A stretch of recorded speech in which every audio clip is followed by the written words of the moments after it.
এই দিহানটা তো বাড়িতে পাইলাম না আমরা, তাই না? হ্যাঁ। কি রে শ্যাম, কই যাস? এই তো দিয়ান গোয়াতে যাইতেছি। আরে দিহান তো বাসায় নাই। কি দিয়ান বাসায় নাই? আরে আমরা তো এইমাত্র গেলাম, যাই দেখো বাসা নাই। আমার মনে হয় স্কুল পারে আছে। আচ্ছা ঠিক আছে, আমার একটু দরকার আছে, চল যাই একসাথে যাই। চল চল।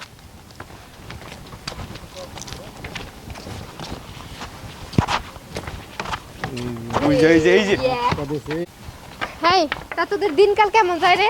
আরে দিনকাল আর কেমন যাব, ওই চল তো আগে ধ্যানের কাছে চল। হ্যাঁ চল। চল।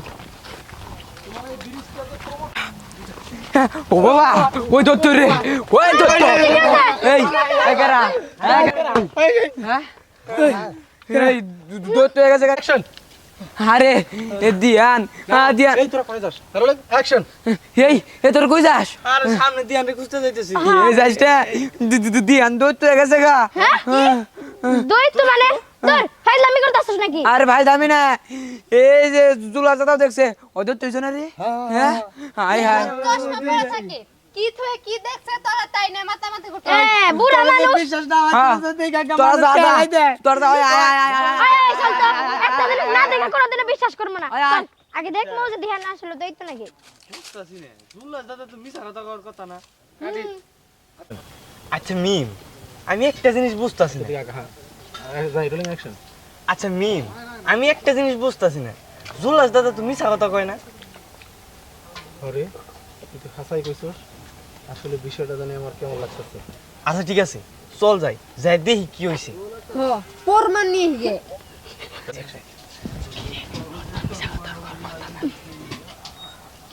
কিন্তু ও যে সত্যি কথা কইতাছে, তার প্রমাণ কি? হ্যাঁ আচ্ছা ঠিক আছে, চল যাই, যাই দেখি তারপরে বুঝতাছি। ঠিক আছে। চল চল, প্রমাণ নিয়ে আসিয়া। আচ্ছা চল। চল।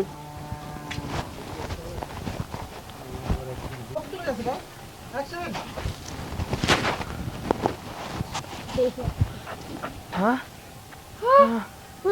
ওরে বাবা, ওরে বাবা, ওরে কি? ওই এই তোর দত্ত এই তোর আমার বাঁচা, হ্যাঁ তোর আমার বাঁচা। দিয়ানি তো কথা কইতেছে। ওই আমার বাঁচা, তোরা তোরা যাইস না, আমার বাঁচা, আমার বাঁচা, কেউ আমার বাঁচায় না।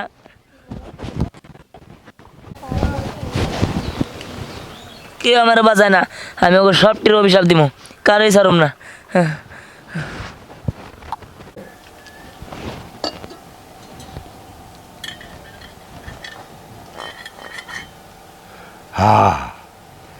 বুঝতে পারছি তোরে নিকিন দেয়। হ্যাঁ বুঝতে পারছি তোরে নিকান দেয়। এই যে চুপ কথা কইছ না বাবা। Rolling action. হ্যাঁ বুঝতে পারছি তোরে নিকান দেয় আশ্রয় করছে। বহুদিন ধরে তোর রক্ত চিচা খাইতেছে, তুই বুঝতে পারস না। হ্যাঁ এটা আমি ঠিক করতে পারো।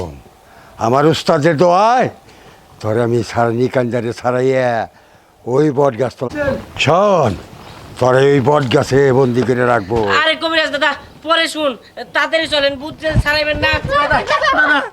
দাদা একটা সর্বনাশ হয়ে গেছে। কি বল? ওই যে তোমার নাতি দিহান, হ্যাঁ ও আরে তো দানবে ধরছে। কই থেকে? কোনে জানি পেরসাব করছিল, ওই জায়গা থেকে বলে দানবে ধরছে। নিশ্চয়ই ওই উত্তর পাড়ার দোসা গাছের নিচে বলে প্রসাব করছিল, ওই জায়গা থেকে বলে ধরছে। হ্যাঁ তোরা তো বুঝোস না, পানিতে কোনো গাছের গোড়ায় প্রস্রাব করা ঠিক না। ওরও একটা জীবন আছে, বিভিন্ন ধরনের পিতাত্মা ওই গাছে বসত করে। এই প্রস্রাব করণে ওরে তো সর্বনাশ করে হালাই দিব। দাদা তাড়াতাড়ি চলো। কবিরাজ দাদা, ভূত পরে ছাড়েন, আগে আপনার নাতিরে বাঁচান, চলেন। হ্যাঁ ঠিকই কইছ, চল। হট মাওলা।